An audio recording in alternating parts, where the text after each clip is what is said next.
We're continuing on with the series. Now we're talking about the 10 best games from 800 to 701 on the BGG top rank list.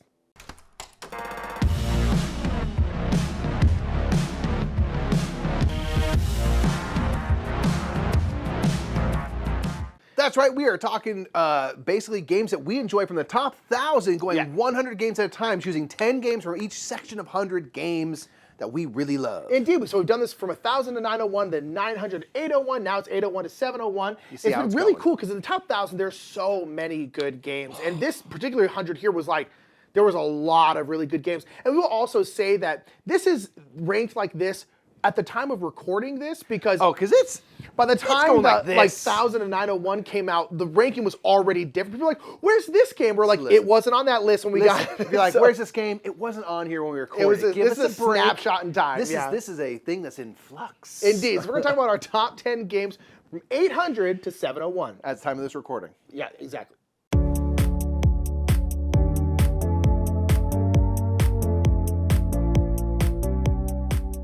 So number 10 from this section of 100 games is Gentes. This is a Civ building game. It's funny, when I first played it, maybe I hadn't played other Civ games, and so I didn't notice that that's what this is. And it's kind of like stick figure abstracted art, but it's 100% a Civ game where you're building wonders, you're kind of building up your society, managing the different types of populations you have in this kind of really interesting push and pull. Because you have these kind of 6 areas, but they're only on 3 tracks. And so if you want to be really strong in the military, you're actually going to have to subdue another part of your population. So you only have so many kind of population resources to work with, and the way that you mitigate that in order to be able to play out cards and kind of power everything up for yourself is a tricky puzzle.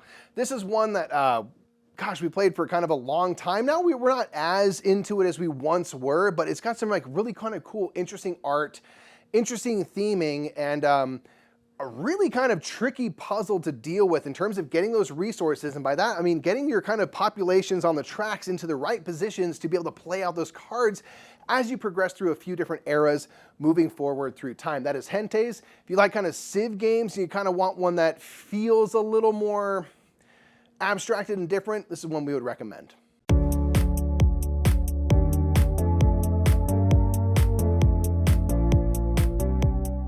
Number 9 for us is Crystal Palace. This has one of our favorite themes in any game. If you ever heard us talk about this before, we love the World's Fair. We just love the World's Fair. I just think it's really, really cool, and I wish it would happen all the time because I think it's really, really great, especially for a theme.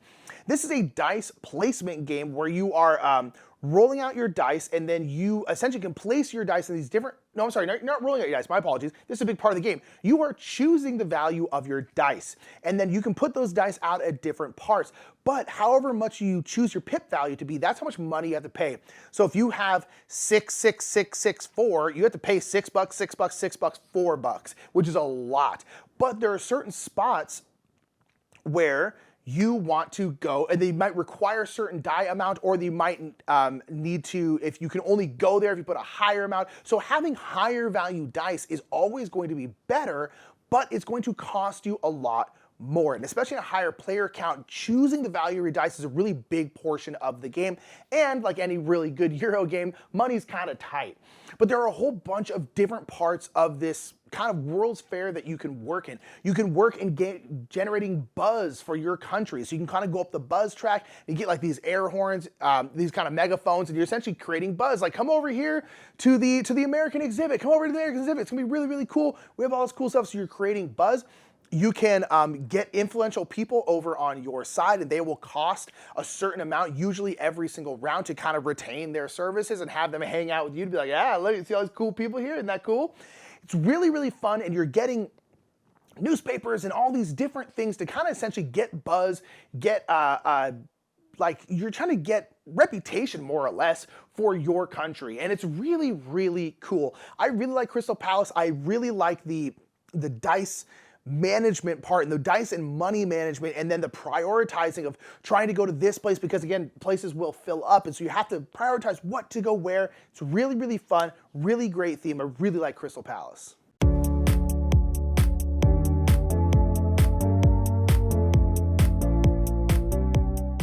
Number 8 is all about running a fantastical library. This is Ex Libris.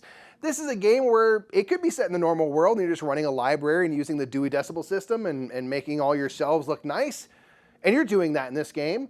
But why not have mummies and stuff? And you can play as a gelatinous cube running your little shop like you do. And all the books are like spell books or monster manuals and things like that. And there's a ton of great humor put into all the little books have unique titles that are hilarious. And you need your shelves to be in order. You want people to be able to know how to find stuff. So you need your books to be in alphabetical order. You want to have your shelves be really stable. So as you're building out your tableau, you can have 3 rows. You want them to have 3 rows that are of an equal value. So you have a really nice, kind of symmetrical, appealing looking library. All these different locations in town you can go to, and each round a new town location kind of comes out.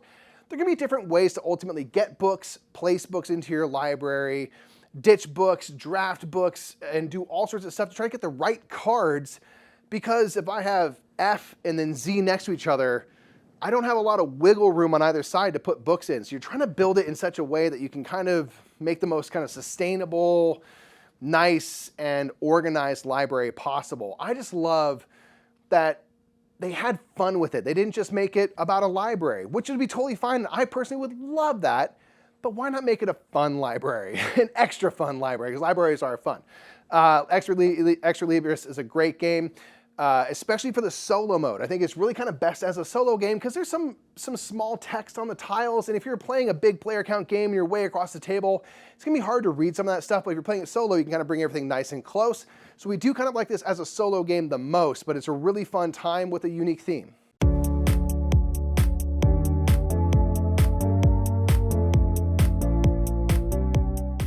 Number 7 is such an underrated game, and that is Kanagawa. I really like Kanagawa. Kanagawa is a game where you are a Japanese painter, rather you're at a painting school and you are learning painting, and you have a professor, and basically it's a kind of an abstract-y game, but what you're doing is you're drafting out these cards, and these cards are going to be, they're essentially dual use. They can either be part of your painting, you're painting out this big, beautiful panorama, or you can use the cards for the skills on the bottom of the card. Those skills, for the most part, are going to allow you to paint certain types of landscapes.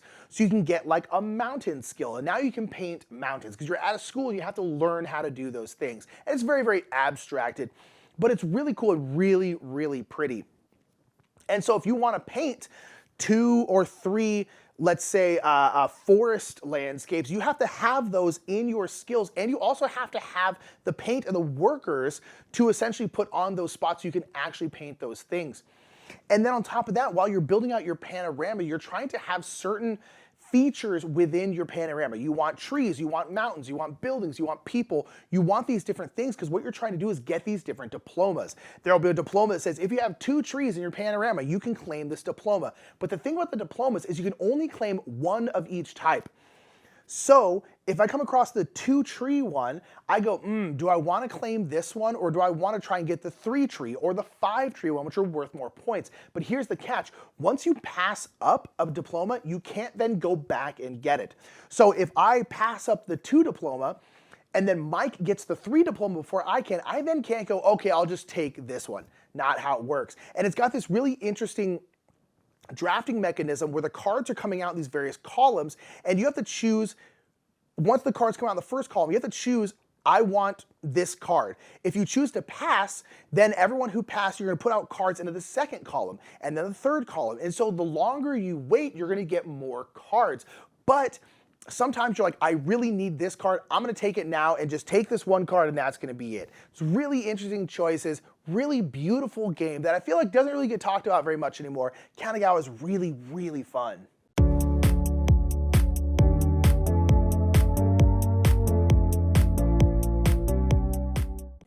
Number 6 to us is like the Euroest of Euro games. This is Crown of Emara. This is one that you could describe as dry, but we love it. We think it's really fantastic. This is a tough, tight resource management kind of game where you have these 2 boards that act on a rondel. You're gonna be moving clockwise around them. On a turn, you'll choose one of your boards to move your little counselor around. One half of the board, at least in the standard setup, and there's many ways you can play this game, In the standard setup, you can move around kind of more like rural areas. And as you go to different locations, it's going to allow you to produce cloth, produce wood, stone, things like that, wheat, that are going to be the main resources you use. On the town sideboard, where when you move your council around, you're going to be spending those stone. You're going to be using your wood or possibly if you've made bread out of your wheat to kind of do the main actions that are going to score you points. You have two different tracks. You have kind of a building track and a citizenry track. And you kind of need to move both of them up because at the end of the game, whichever track is lowest, that's your score. So you need to be balanced in your approach. This one is tough because there's such tight resources. Moving around to the right locations, because when you go on a turn, you can either move 1, 2, or 3 spaces per round. But if you put a card on the one space and you move to your counselor one spot, you can't move just one space again until you reset those cards. Each of the cards themselves has an action that you can do, has an extra resource you can get. So it'll give you another option of what to place where and in what order to get what things in what places to create all these juicy decisions. Now, if you don't like pretty classic European feeling Euro games, this one's not gonna be for you. But if you do like that stuff, it's a crunchy one that we really quite enjoyed. That is Crown of Emara. It's delicious despite its dryness, or maybe because of its dryness. That's one we like a lot, Crown of Emara.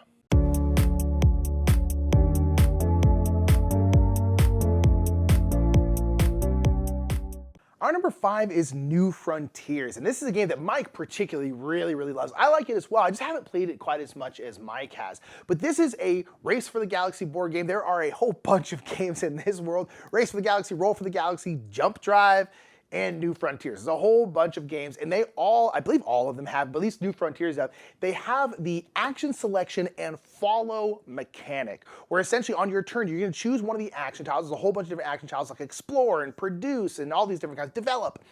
And essentially you're gonna get to do that action, but everyone else gets to do that action as well. But the thing is, when you're the one who chooses the action, you're gonna get a bonus. And we love follow mechanics. We talked about it recently in a video of ours of mechanics we want to see more. We love follow mechanics. I love, one, it means there's a lot less downtime because everyone's kind of getting to do stuff all the time, which is always really nice, but it's just interesting to choose something and getting a bonus, but also be like, you know what, I'm not going to choose this because I think Mike's going to choose this, so I don't need to develop right now. And you can do a lot of general space stuff where you can develop and you can get these different developments. Those a lot of times will give you certain powers. You'll kind of put them on your main board. You can explore and go find different planets and stuff like that, and those planets will go on the side of your boards and things like that, and those planets will sometimes need you to put down settlements. And so you can put down settlements onto those planets. You can also produce, and some of those planets will have stuff that they produce, and so you can produce on there. It's got these really cool, big, like chunky resources, which are like these really big kind of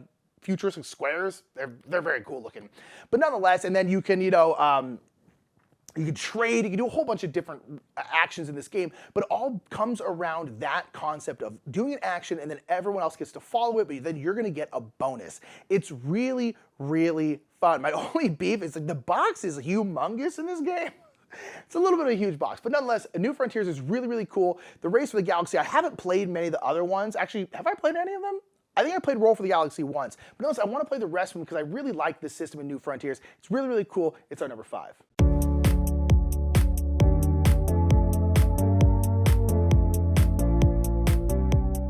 Number 4 is all about seeking out the ultimate resource, happiness. This is the pursuit of happiness, a game all about trying to have the happiest life you possibly can with the time that is given to you. I think Gandalf said that or something.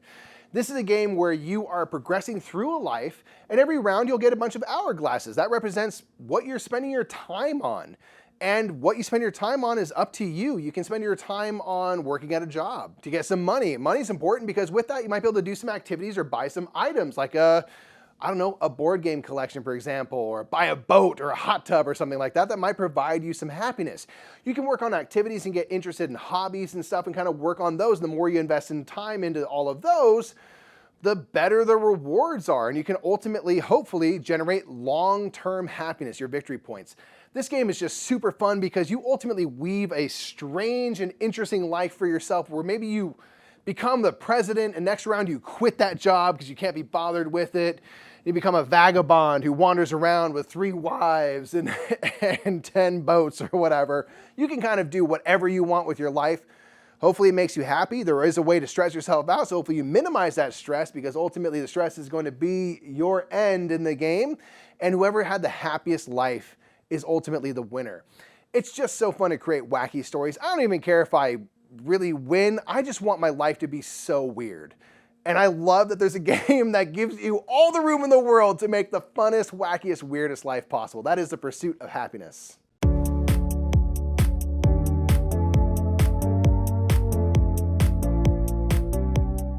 Number 3 is the Dinosaur Island Rawr and Right. There are a lot of games in the Dinosaur Island universe, the Dinosaurniverse, I guess. There's Dinosaur Island, there's Dulosaur Island, Dinosaur World, and the Dinosaur Island Rawr and Right. And we can honestly say that the Dinosaur Island Rawr and Right is our favorite version of them all, because it kind of mixes a lot from Dinosaur Island, Dinosaur World, and makes it into a smaller, shorter game. Because Dinosaur Island is a big, chunky game that I really like. I like it more than Mike. It's really, really fun though. And then Dinosaur World is kind of an equally big or even bigger game that kind of deals with more of the park side of it, whereas Dinosaur Island's more about just the building dinos side of it. And Dinosaur Island Rawr and Right kind of does both of them, and it does it in a roll and write kind of way, where you are still building dinosaurs, you're doing all that, but you're also doing park tours like you are in Dinosaur World. There are still specialists that you can get, there are still different kinds of buildings that you can get. It's really, really fun, and for a roll and write, it is kind of one of the bigger, chunkier ones, because there's a lot of different stuff going on. And there's a whole bunch of specialists, a whole bunch of buildings, and so this is one of those games where kind of the game is going to be changing every single time you play it. And it's just really, really fun. And just of the Dinosaurniverse, this is the game that can and will get played like the most, because it's just the easiest to break out. It's by far the smallest just in terms of sheer footprint. And it's just really, really fun. And it kind of gives us what we want out of a Dinosaur Island game, which is that mix of the kind of DNA creating dinos and the park aspect. And it just puts it in a smaller package. And so Dinosaur Island Rawr and Right is really, really fun. And it's just a blast.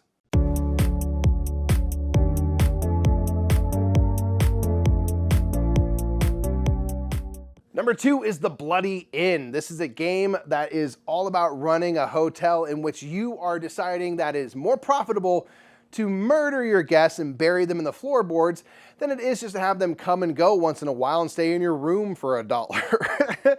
This is one that is such a strange theme that I think, because it has a Weberson Santiago kind of creepy, strange art that you might have seen recently in like a Whirling Witchcraft, that it just kind of works. And thankfully it's not like a bloody game or anything like that. It is The Bloody Inn, literally, but you know, it's something that's a little more palatable considering what you're doing.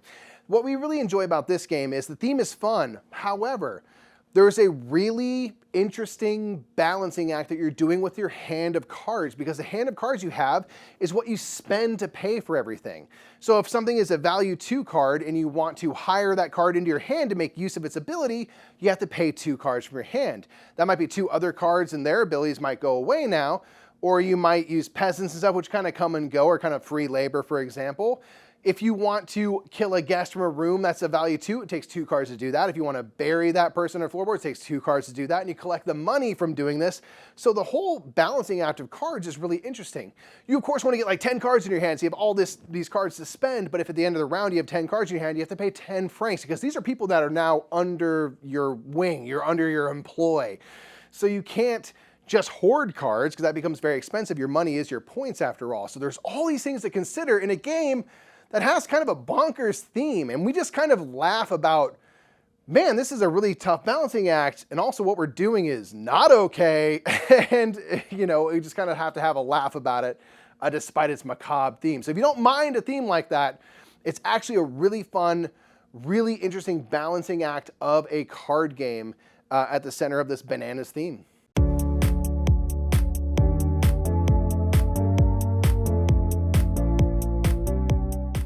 And number 1 is one of the best party games ever made, and that is Wits and Wagers. And there's a whole bunch of different Wits and Wagers right now. Wits and Wagers Vegas is, I think, the one that we have at this point, but nonetheless, Wits and Wagers is just Wits and Wagers. It's really, really good. It's absolutely outstanding.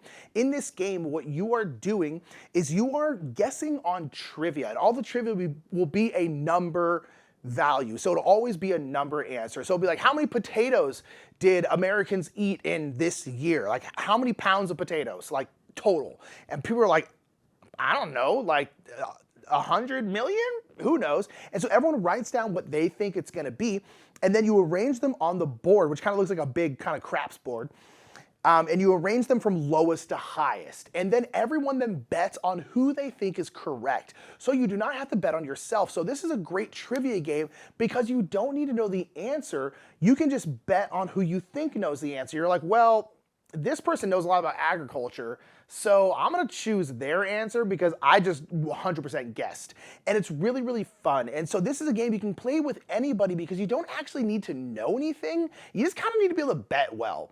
And it's really, really fun. You can also play on big teams. So if you can play with a whole group of people where a whole table of people could be one team, and they all choose what to write on their one piece. And so you can play this with kind of an infinite amount of people because you can just have bigger and bigger and bigger teams. It's really, really fun. I mean, it's sold like gangbusters for years and years and years now. Wits and Waiters is just such a good time. I really, really enjoy it. It's just a blast. So those are 10 games we really enjoy from the 800 to 701 section of Board Game Geek. We're into some decent games by now. I mean, really, these are the top 1,000. There's great games. They're all all-time games, literally, because of all time, they're like in the top 1,000. It's tough to be in the top 1,000 of BGG, it's honestly. Incredibly hard. Yeah. So the next one, again, is going to be 700 to 601. Make sure to check out that one. Let us know down in the list below. A lot of people have been doing this, which is really, really cool. Follow along. Go through that 100 there and find your top 10 games. Put in the description down below because we're having a really good time reading them. It's been really, really cool. Absolutely. Until next time, everybody, I'm Mike. I'm Nick. We'll see you all in the next section of this series. Bye, everybody.